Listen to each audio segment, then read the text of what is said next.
Pat Sajak hosted over 8,000 episodes and earned millions, but he kept a dark secret for decades.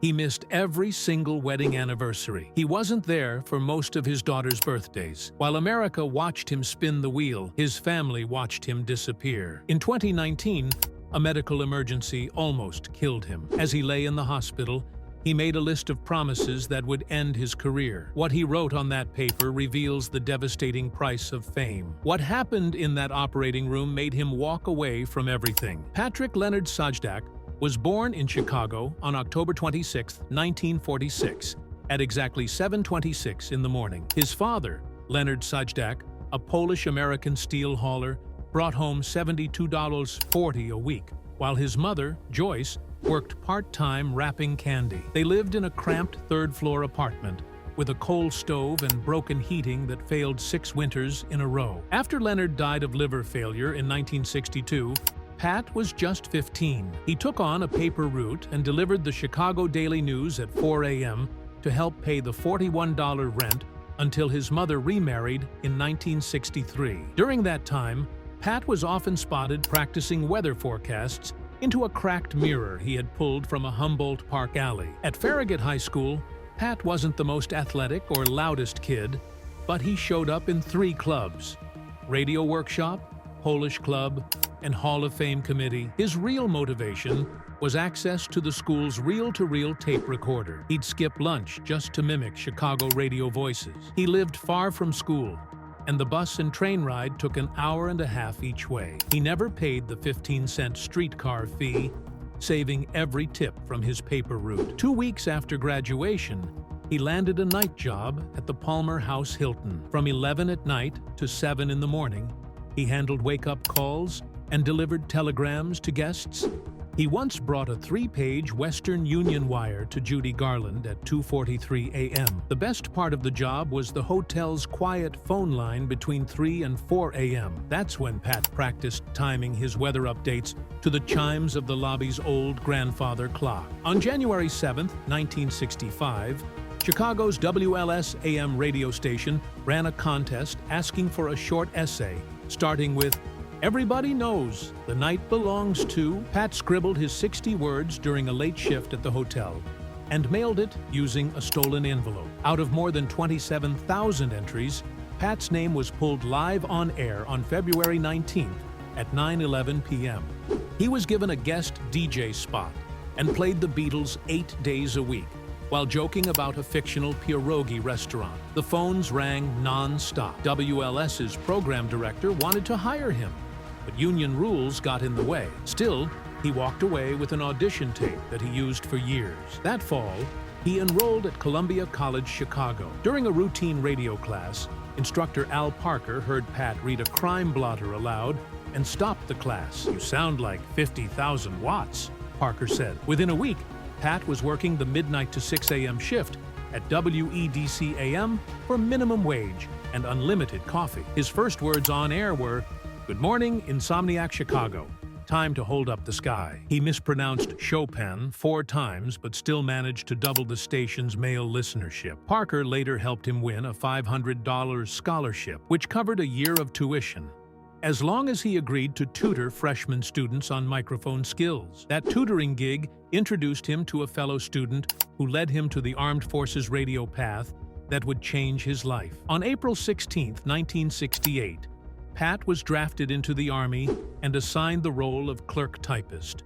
After basic training and typing school, he expected to stay stateside. But he ended up in Vietnam at Long Binh Post, the financial hub for nearly 500,000 U.S. troops. He worked 12-hour shifts, crunching numbers and issuing combat pay. He later joked that the loudest blasts he heard came from adding machines, but he still felt uneasy doing desk work, while others were dodging real fire. He sent in 4 requests to transfer to Armed Forces Radio, and all were denied. Only after his local congressman intervened did things change. When Pat finally arrived at the Saigon radio studio on October 8, 1968, he was handed the same microphone once used by Adrian Cronauer, whose "Good Morning Vietnam" had become legendary. The studio had sandbags stacked high and a loaded pistol taped under the desk, just in case. At one point, a taxi full of explosives blew up outside the building. Still,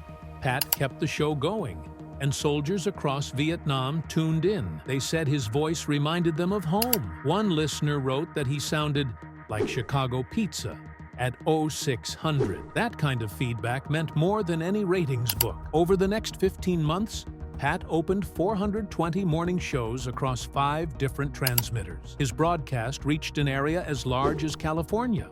On Christmas Eve 1969, he made a mistake that became part of his legend. He was told to air President Nixon's Christmas message, but accidentally faded the speech halfway through and played Sugar, Sugar instead. Nixon spoke into silence for 37 seconds. Pat later said that was the day he outdid Watergate, at least in Saigon. Even with that blunder, his show received more than 3,000 letters a month, more than any other armed forces broadcast. Pat used comedy as a kind of defense. He made up fake weather reports, created jingles about keeping your M16 clean, and even called imaginary baseball games using newswire blurbs. His audience wasn't just soldiers. Vietnamese civilians and even North Vietnamese spies were known to tune in, practicing their English using his broadcast. Sometimes he was flown by helicopter to remote military bases to warm up crowds for Bob Hope's USO shows.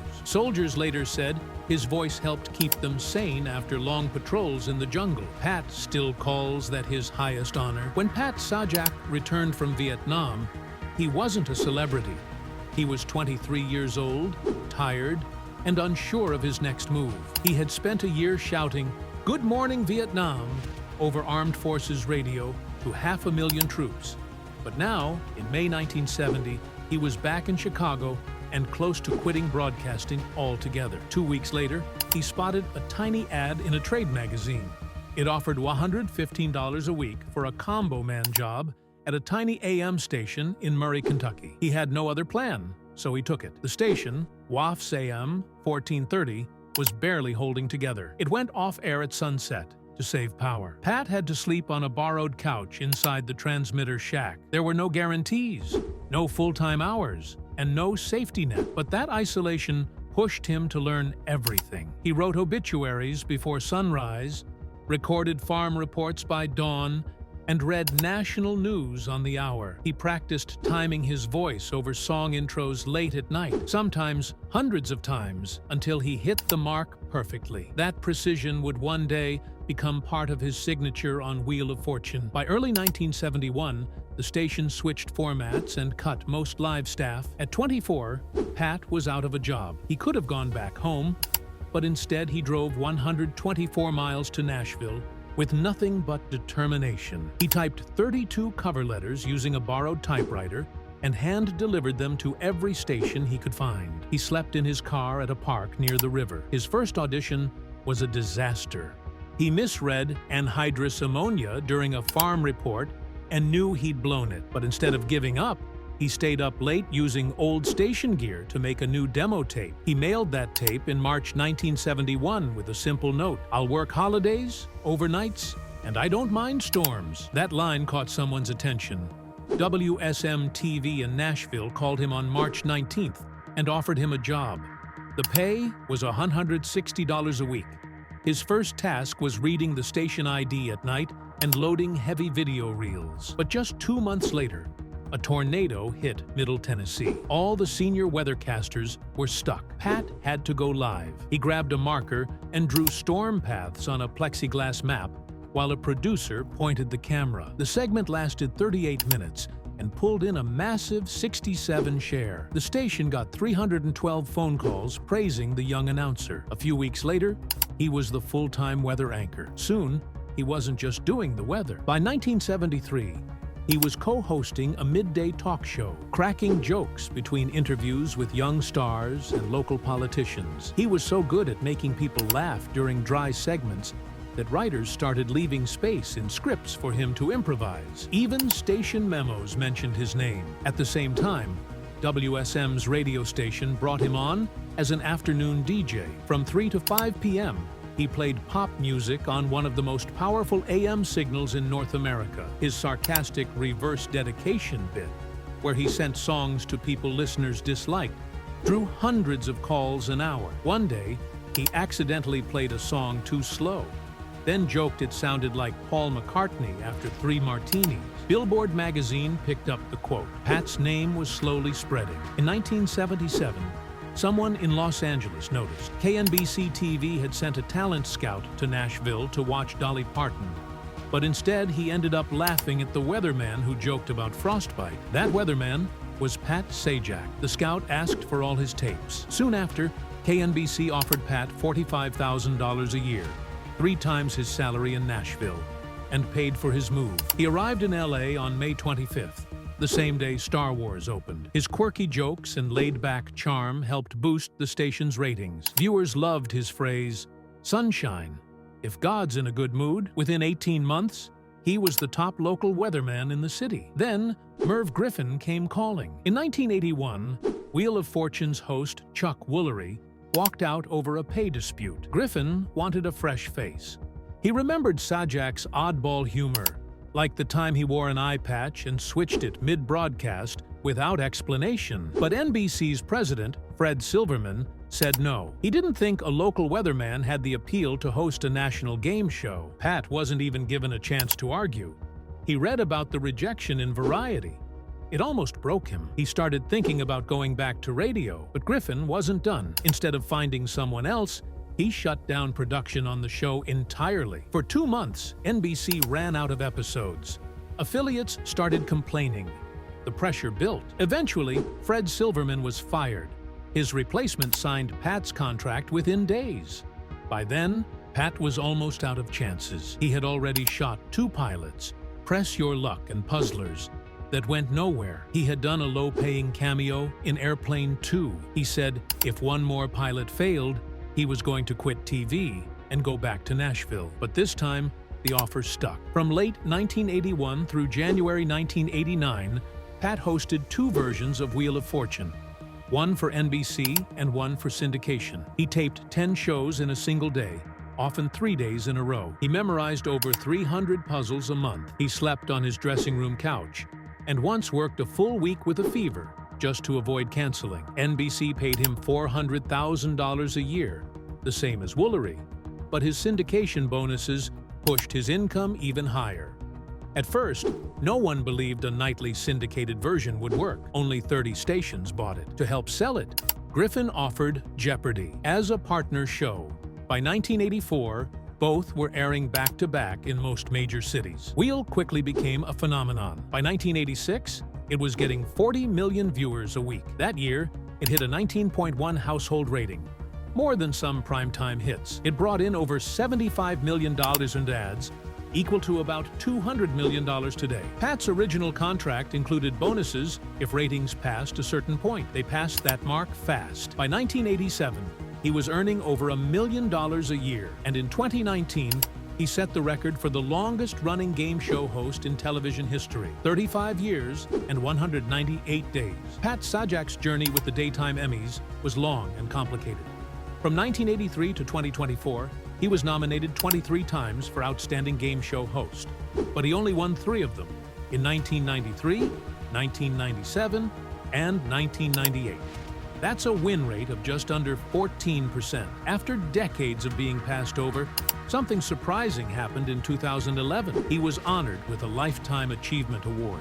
It was the first time the award had been given to 2 people at once, Sajak and his longtime rival, Alex Trebek. That moment not only recognized their lasting impact on television, but also showed how both had changed American trivia culture in quiet but permanent ways. Years later, at the age of 77, Sajak won his 4th Emmy, this time in the Primetime Creative Arts category. It came 26 years after his 3rd win. His story became more than just a career in game shows. It became a quiet example of how institutions sometimes correct their own mistakes, even decades later. Back in 1994, something unusual happened on Hollywood Boulevard. On February 10th, Pat Sajak received his star on the Walk of Fame. At that point, he had hosted only about 2,400 syndicated episodes of Wheel of Fortune. That was barely a third of the total number he would eventually do. The city honored him while his career was still far from finished. His star was placed just 30 feet away from Bob Barker's, creating what fans now call Game Show Alley. During the ceremony, the mayor joked about how Sajak had helped raise consonant consumption across the country. Fans still visit the site today, often leaving tiny cardboard vowels near the star. Hollywood workers now clean up around 40 of those letters each month. Even the litter speaks to Sajak's place in pop culture. In 2019, Guinness World Records made it official. On May 7th, they certified Pat Sajak as the longest-serving host of a single TV show. From December 13, 1983 to that date, he had hosted for 35 years and 198 days. Guinness double-checked everything. They counted every taping, every medical leave, and every rerun break. Out of the first 7,300 episodes, Sajak was on screen for 7,280 of them. That's a 99.7% attendance rate. He beat Bob Barker's record by just 6 days. But the number didn't freeze there. By the time he taped his final episode on June 7, 2024, he had reached 40 years and 275 days. According to the math, someone would have to keep going until 2065 to break it. In a moment caught on a backstage camera, Sajak joked that he might return as a hologram just to hold on to the title. That moment, lighthearted as it was, showed just how rare and consistent his presence had been. On April 9, 2018, during a broadcast industry ceremony in Las Vegas, the National Association of Broadcasters honored Pat Sajak, Vanna White, Harry Friedman, and Wheel of Fortune together. It was the first time they had ever inducted a group like that. The organizers explained it simply. This team wasn't just a show. It was a unit that had brought in more than $7.3 billion in ad revenue since 1983. During the event, Sajak made a joke about how things that happen in Vegas clearly don't stay in Vegas when you're on television every night. Then came one of the strangest moments of the evening. They brought out the original wheel from 1975 and attached a miniature Hall of Fame medal to its bankrupt slot. Sajak gave it a spin for the first time in 43 years. It landed on $5,000, the top prize from the very first season. For many watching, that spin symbolized how the show stayed true to itself, even as everything else in television changed. But not every moment was sentimental. On March 21, 2023, a contestant named Fred Fletcher Jackson, a part-time pro wrestler, had a great run on the show. He won $75,800. Then something strange happened. Instead of the usual handshake or hug, Sajak put him in a wrestling hold. He twisted the contestant's arm behind his back and wrapped another arm around his jaw. "You want me to body slam him for you?" he joked to the contestant's father, who had rushed the stage. Some people laughed. Others called it inappropriate. The video went viral, getting over 5 million views in just 2 days. Sajak stayed silent, but Fletcher Jackson told the press it was one of the best moments of his life. He even admitted that Sajak was stronger than he looked. Just a year before that, in March 2022, another viral moment happened, this one without any physical moves. A contestant named Scott Ingwerson started telling a story about how paramedics had reattached part of his toe after a biking accident. Before he even finished, Sajak cut him off with a cold joke. He called it the most pointless story ever told. The audience wasn't sure whether to laugh or cringe. Online reactions were fast and fierce. Some called Sajak heartless. Others defended his style. The moment went viral and got more than 2 million views in one day. The contestant later admitted the comment stung, but he didn't seem too bitter. Ironically, the episode came just days after Sajak had posted online about being more kind to contestants. That only added fuel to the backlash. Later, on November 3, 2023, a different kind of tension happened behind the scenes. A contestant named Michael Colin was doing well and cracking jokes during the show. During a commercial break, Sajak walked over and reminded him in a serious tone, "You know this is my show, right?"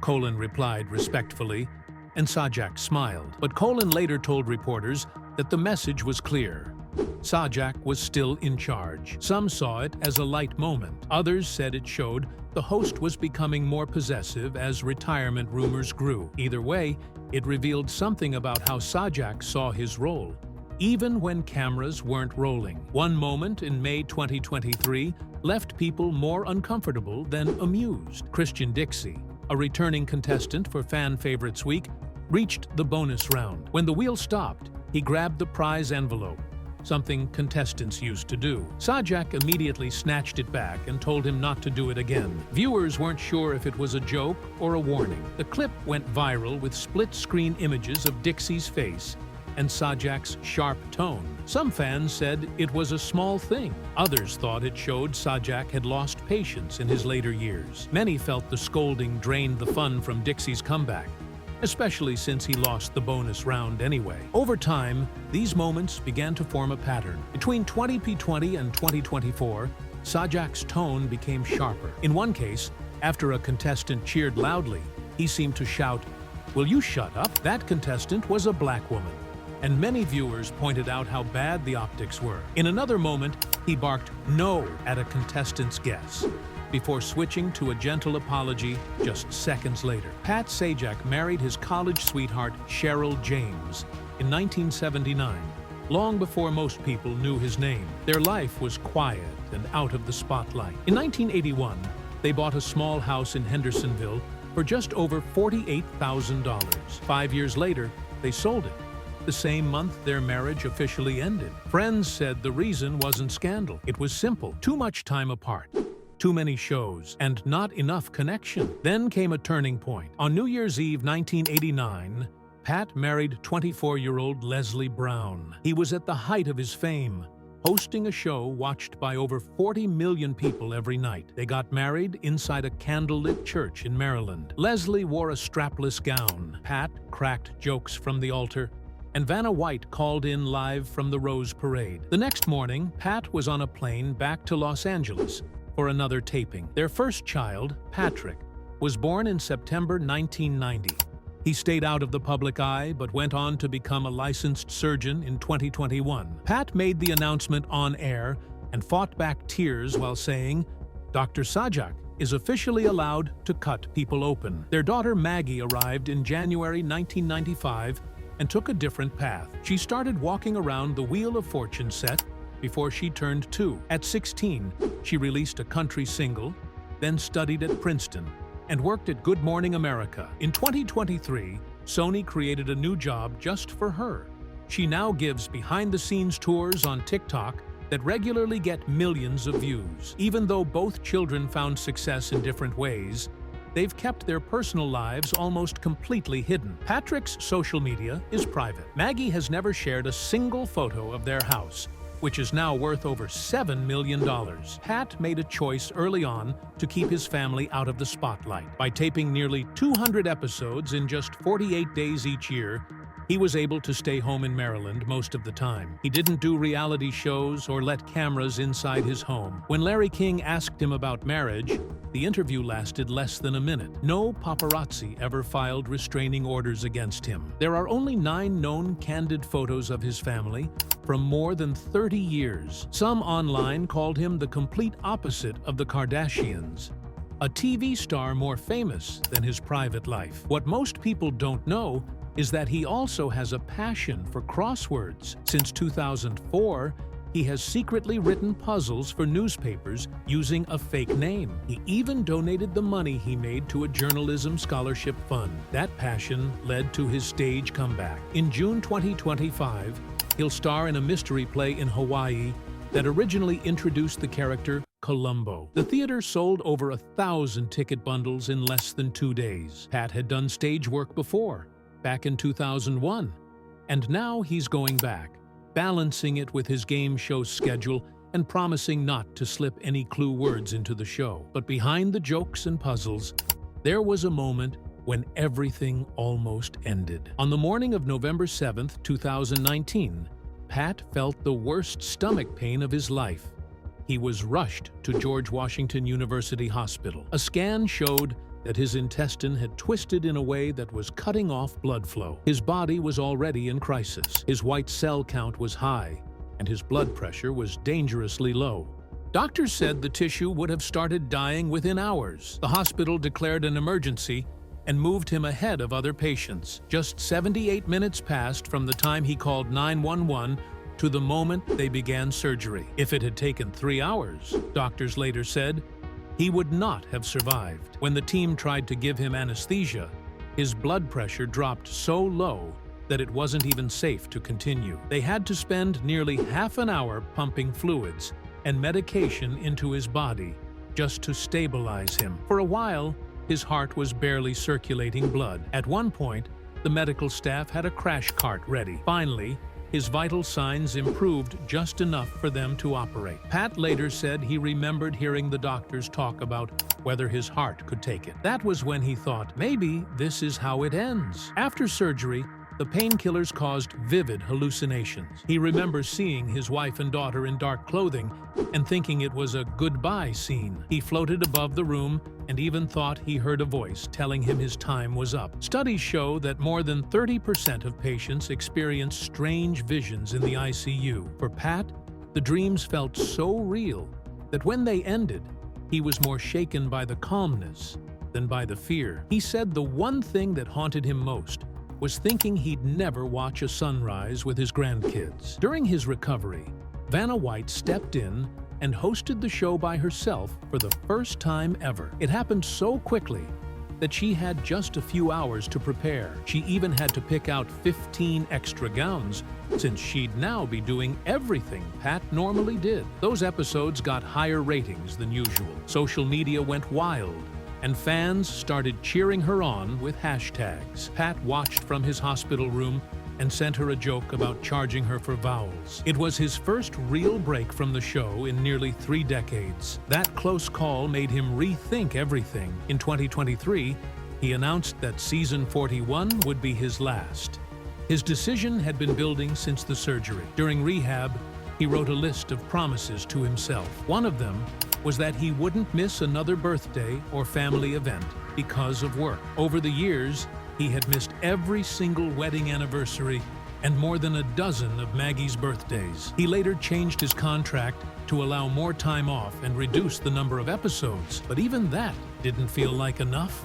In 2022, a follow-up test found some harmless polyps. When the doctor said, "We dodged another bullet," Pat knew he didn't want to live by luck anymore. He wanted to be remembered as a dad and grandpa, not just a guy who survived one scare after another. That moment in 2019, when his life nearly ended, became the moment that made him finally walk away.